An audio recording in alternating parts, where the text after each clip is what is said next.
Inequality in Sports by Brandon Rosenfeld.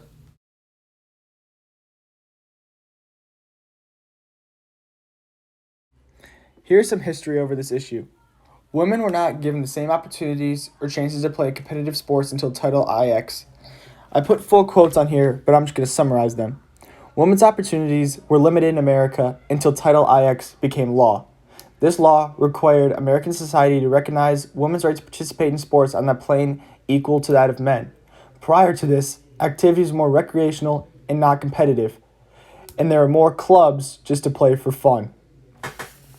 Title IX protects people from discrimination based on sex and education programs or activities that receive federal financial assistance.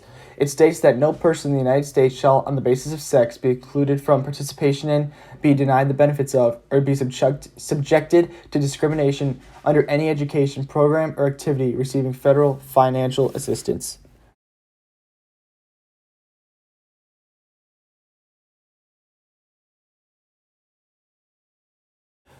Participation in numbers rose a lot in the 1900s. As women sought to become more involved in physical activity, they became more competitive. In the late 1800s and early 1900s, women began to form informal athletic clubs known as intramural.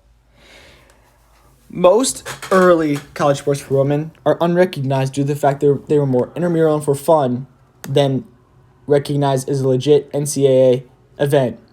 By 1936, 70% of colleges surveyed used this as a predominant form of sports participation for women. Competitive events for college women increased in the early 1900s. The nature of varsity competition was in conflict with the philosophy of women's physical educators in the 1920s and 30s, so they were still uncommon. The NAAF provided a forum for women's physical educators and leaders of women's sports to formalize their beliefs regarding competition for girls and women by issuing a policy statement of the organization's goals for women.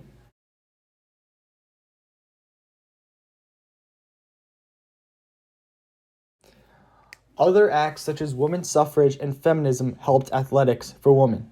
The women's suffrage movement in the late 19th and 20th century resulted in the passage of the 19th Amendment in 1920. The right to vote for women renewed emphasis on women's freedoms. This first feminist movement resulted in modest gains for women in sports and intercollegiate competition because they wanted equal rights. The new wave of feminism within the larger social reforms sought by the civil rights movement moved women closer to legislative action for greater equal treatment in athletics. The concept was to eliminate sexual discrimination, and that was the main focus of the groups in the late 1960s and early 1970s. There has been a good amount of progress made ever since the beginning of this issue. Some leagues are trying to give equal cash opportunities and benefits to the women. For example, the WNBA and the players reached a tentative agreement on a groundbreaking 8-year collective bargaining agreement that would increase player cash compensation and benefits, among other historical advancements for the players. Some foundations are starting initiatives in an attempt to fix this issue. For example, the Women's Sports Foundation released its new national research report, Chasing Equity, the Triumphs, Challenges, and Opportunities in Sports for Girls and Women. This initiative is designed to put knowledge from the report into immediate action through a broad lens focusing on 5 core spheres, which include access and opportunity, Title IX awareness, education and compliance, mental and physical health and safety issues, leadership, pay equity, and workplace bias in media coverage. Much more opportunities and participation in girls' sports. According to the National Federation of State High School Associations, girls' high school participation also reached an all-time high in 2017-2018 with 3,415,306 opportunities for girls to compete. Overall, girls have 42.9% of all high school sports opportunities. At a higher level, at the 2016 Olympics, American women represented a historical and unprecedented number with 292 women in participation. Between 1972 and 2011, the number of girls competing in high school sports jumped from under 295,000 to nearly 3.2 million, according to the data from the National Federation of State High School Associations.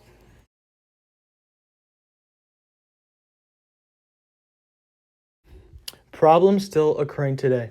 Women are still getting lesser opportunities than men.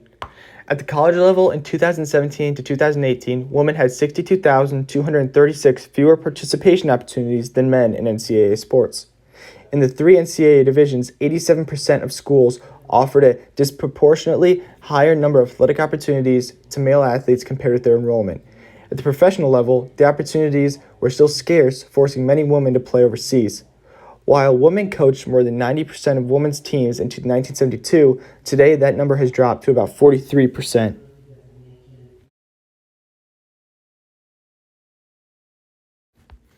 The state of women's sports sets women up for failure and not much hope to continue playing the game they love.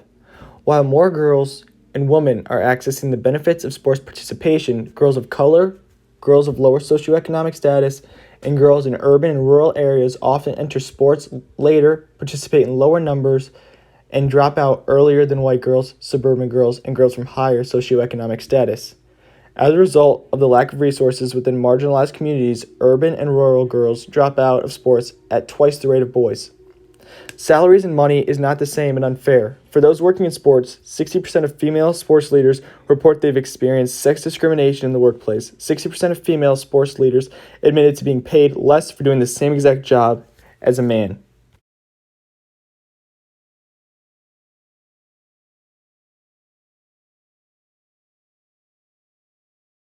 Two solutions. One, getting men on board.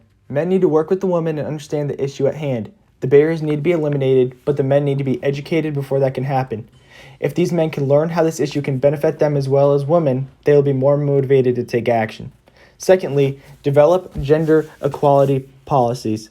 Everyone needs to come together and understand this issue. Women should get equal opportunities and money for doing the same job or playing the same sport as males. What can I do? Support women's sports and activities. I can attend these events and buy tickets to games and events. I can speak out against gender inequality. I can speak out and show that there should be no difference between sports based on sex.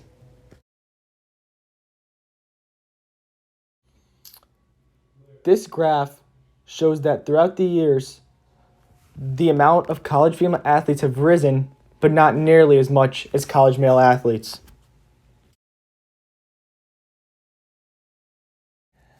I know it's difficult to read the words in this graph, but it shows the percentage of male and female board members on sports governing bodies.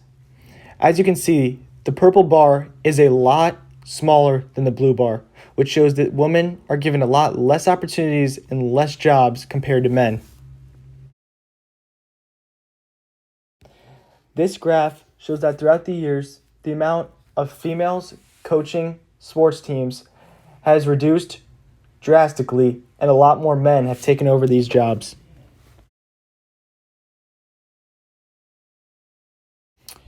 This graph shows sports covered in combined coverage on TV News and Sports Center. The orange slice shows that 2% is women's basketball, and the little blue sliver is 1% and shows that's the rest of female sports covered on TV. This is my works cited. Thank you for a great year, Mr. Ziegler, and I'll definitely miss being in your class. Grant and I will stop by next year and say hello.